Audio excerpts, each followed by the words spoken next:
নমস্কার বন্ধুরা, আশা করি আপনারা সবাই ভালো আছেন। আবার একটি ভিডিও নিয়ে আপনাদের সঙ্গে উপস্থিত হলাম। আজকের বিষয়বস্তু বৃশ্চিক রাশির জন্য খুবই গুরুত্বপূর্ণ, কারণ আজকে আলোচনা করব বৃশ্চিক রাশির মার্চ 2024 আপনার কেমন যাবে। 9টা গ্রহের অবস্থান অনুযায়ী আপনি কতটা ভালো বা খারাপ ফল এই মাসে পাচ্ছেন, তার সঙ্গে কেমন থাকবে আপনার স্বাস্থ্য, শিক্ষা, প্রেম, ভালোবাসা, বিবাহিত জীবন, ভাগ্য, কেরিয়ার, বিজনেস, সমস্ত বিষয় নিয়ে এই ভিডিওতে আমি আলোচনা করব। বন্ধুরা, যারা বৃশ্চিক রাশির জাতক জাতিকা রয়েছেন তারা মনোযোগ সহকারে ভিডিওটি প্রথম থেকে শেষ অবধি দেখুন। দেখার পর যদি আপনার ভালো লেগে থাকে, পারলে চ্যানেলটিকে সাবস্ক্রাইব করে আমাদের সঙ্গে থাকতে পারেন, এবং সাবস্ক্রাইব করলে পাশে থাকা বেল আইকনটি অবশ্যই প্রেস করে রাখবেন, কারণ এই ধরনের ভিডিওর নোটিফিকেশন তাহলে আপনি পরবর্তীকালে সহজেই পেয়ে যাবেন। আসি মেন আলোচনায়। তাহলে যখনই মার্চ শুরু হচ্ছে, আপনার রাশি সাপেক্ষে গ্রহের অবস্থান থাকবে অনেকটা এরকম। অর্থাৎ আপনার রাশির একাদশভাবে থাকছে কেতু, রাশির তৃতীয়ভাবে অবস্থান করে থাকবে শুক্রের সঙ্গে মঙ্গল, চতুর্থভাবে অবস্থান করে থাকছে শনি, রবি, বুধ, এবং আপনার পঞ্চমে থাকছে রাহু, ষষ্ঠে থাকছে বৃহস্পতি। গ্রহের অবস্থান অনুযায়ী এই মাসে আপনার স্বাস্থ্য কেমন যাচ্ছে। স্বাস্থ্য বিচার করা হয় রাশির অধিপতি গ্রহের অবস্থান অনুযায়ী। রাশির মালিক হচ্ছেন মঙ্গল, যে কিনা আপনার রাশির তৃতীয়ভাবে অবস্থান করে থাকছে উচ্চস্থ হয়ে। তৃতীয়ভাবে মঙ্গল অনেক পজিটিভ ফল দেয়, আমরা সবাই জানি। তাই তৃতীয় মঙ্গল থাকছে, সেটাও যেমন ভালো। 16ই মার্চে কিন্তু চতুর্থে গোচর করবে, সেখানেও কিন্তু কেন্দ্রে যখনই চতুর্থভাবে মঙ্গল যাচ্ছে, সেটাও খুব একটা খারাপ নয়। তাহলে মঙ্গলের স্থিতি এই মাসে ওভারঅল ভালো রয়েছে, তাই স্বাস্থ্য আপনার ঠিকঠাক থাকবেই। তবে শনির সঙ্গে যুক্ত হয়ে 16ই মার্চের পর আপনার কিছুটা হেডেক, কিছুটা টেনশন এগুলো বাড়তে পারে।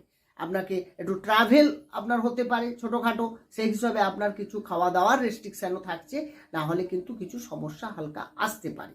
তো ওভারঅল স্বাস্থ্য আপনার ঠিকঠাক রয়েছে। এরপরে যে বিষয়ে আসবো সেটা হচ্ছে আপনার শিক্ষা। শিক্ষা বিচার করা হয় পঞ্চম ভাব থেকে। পঞ্চমের অধিপতি গ্রহ বৃহস্পতি, যে কিনা ষষ্ঠ ভাবে রয়েছে।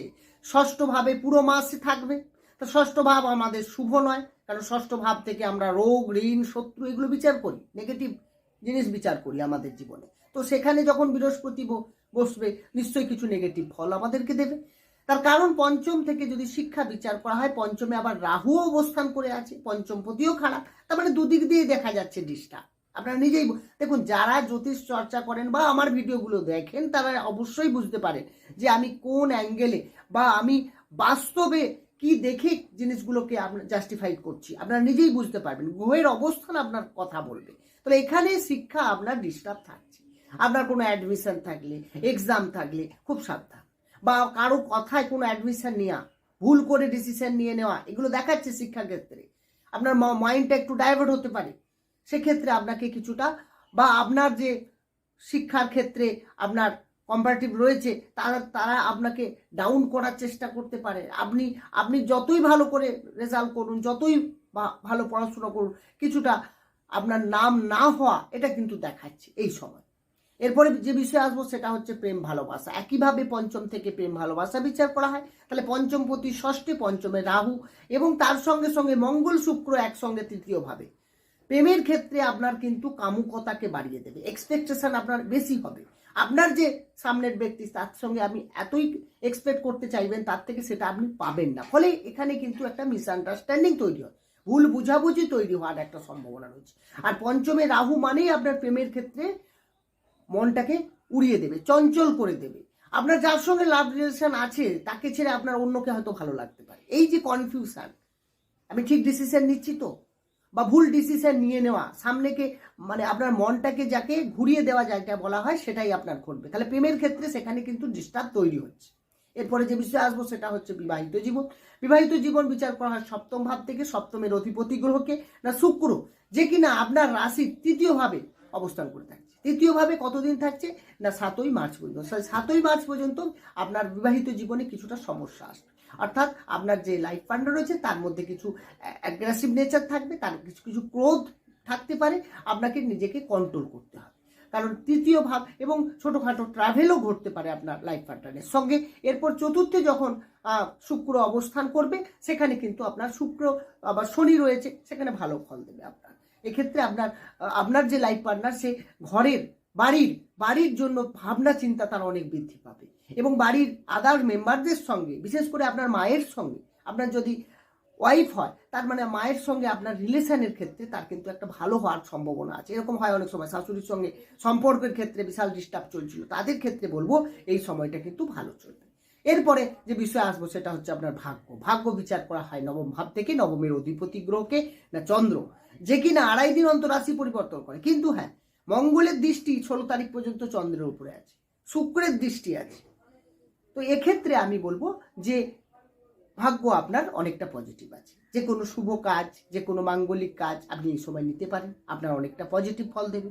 তার সঙ্গে সঙ্গে আপনার ষষ্ঠভাবে যেহেতু বৃহস্পতি রয়েছে, এক্ষেত্রে আমি বলবো একটু আপনি ভেবে চিন্তে এগোবেন। কোনো ডিসিশন নেওয়ার আগে একটু চিন্তা ভাবনা করে এগোনোই ভালো।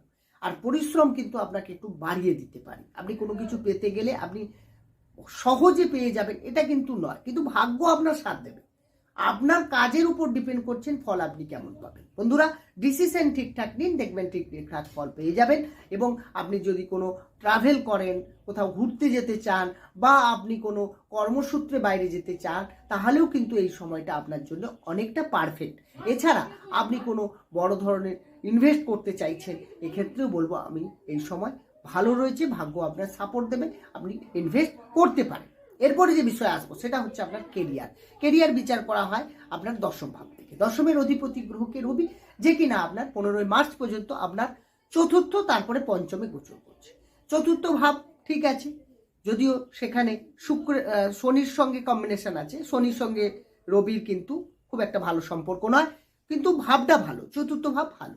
আবার পঞ্চমে যাচ্ছে, সেটাও শুভ। আগে কেন্দ্র তারপরে কোণ, দুটোতেই কিন্তু ভালো। অবশ্যই আপনাদের লাইফে এই দুটো জিনিস ঘটবে। তো সেখানে আপনার কিন্তু রাহুর সঙ্গে আবার রবি যুক্ত হয়ে যাচ্ছে, মানে দুটো ক্ষেত্রে ভালো, আবার দুটো ক্ষেত্রে কিছু খারাপ রয়েছে। মানে ওভারঅল যদি দেখা যায়, কেরিয়ারের ক্ষেত্রে আপনি কাজ করবেন, আপনার নামও হবে এবং আপনার প্রমোশন থাকলে সেটাও হবে, কিন্তু কিছুটা বাধার সম্মুখীন হতে পারে, একটু আপনাকে বেশি পরিশ্রম দিতে হতে পারে, এফেক্ট বেশি করতে হতে পারে।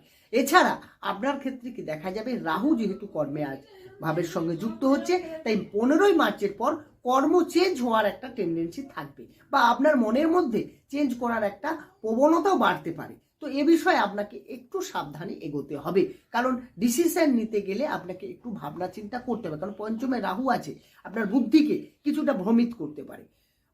আপনি বুদ্ধিমান, কিন্তু পঞ্চমে রাহু যেহেতু আছে, আপনার বুদ্ধি ভুল দিকে প্রয়োগ হয়ে যেতে পারে, সেক্ষেত্রে আপনার কর্মের ক্ষেত্রে চাপ আসতে পারে। তো একটু বুঝে সুঝে, একটু বুদ্ধি ভালো করে ঠিকঠাকভাবে ভেবে এগোবেন, দেখবেন আপনার কেরিয়ারের ক্ষেত্রে ভালো রয়েছে। আর জবের যারা চেষ্টা করছেন তাদের ক্ষেত্রেও বলবো, বন্ধুরা এই সময় কর্মের অবস্থান আপনার ভালো রয়েছে, আপনি চেষ্টা করুন, আপনার অনেকটা ভালো ফল আসতে পারে। এরপরে যে বিষয় আসবো সেটা হচ্ছে আপনার বিজনেস বিচার করা হয় সপ্তম ভাব থেকে। আগেই বললাম সপ্তমপতি 7 মার্চ পর্যন্ত তৃতীয়ভাবে, তারপরে চতুর্থভাবে গোচর করবে। তাহলে তৃতীয়ভাবে 7 মার্চ পর্যন্ত আপনার বিজনেসের ক্ষেত্রে কিছুটা বাধা থাকবে, বিজনেস আপ ডাউন হবে এবং নতুন করে কোনো বিজনেস আপনার ইনক্লুডিং হওয়া বা অ্যাডিশন হওয়া, এগুলো থেকে একটু সাবধানে এগোতে হবে। বা আপনি কোনো কাস্টমারের সঙ্গে কোনো মিসবিহেভ করতে পারেন, কিছুটা লস হয়ে যেতে পারে, এরকম দেখাচ্ছে। কিন্তু 7 মার্চের পর বিজনেস আপনার ভালো চলবে, আপনি যে কোনো নতুন করে বিজনেস শুরু করতে পারেন, বা আপনার ডেইলি ইনকাম সেটা কিন্তু অনেকটা বাড়বে এই সময়। বন্ধুরা, এই আলোচনা কিন্তু রাশিভিত্তিক আলোচনা, আর যদি কারো প্রশ্ন থেকে থাকে এই আলোচনার মধ্যে হয়তো সময়ের অভাবে করতে পারলাম না, সেটা আপনি ডেসক্রিপশানে নম্বর রয়েছে, সেখানে গিয়ে যোগাযোগ করতে পারেন, আমি আপনার প্রশ্নের উত্তর অবশ্যই দেব। এছাড়া যদি কুণ্ডলী পরামর্শ বা বাস্তু নিয়ে কোনো বিচার করতে চান, অবশ্যই সেখানেও যোগাযোগ করতে পারেন। বন্ধুরা, এই ছিল আজকের আলোচনা। কেমন লাগলো ভিডিওটি অবশ্যই কমেন্ট বক্সে জানাবেন। ভালো থাকুন, সুস্থ থাকুন, দেখা হবে অন্য একটি ভিডিও। নমস্কার।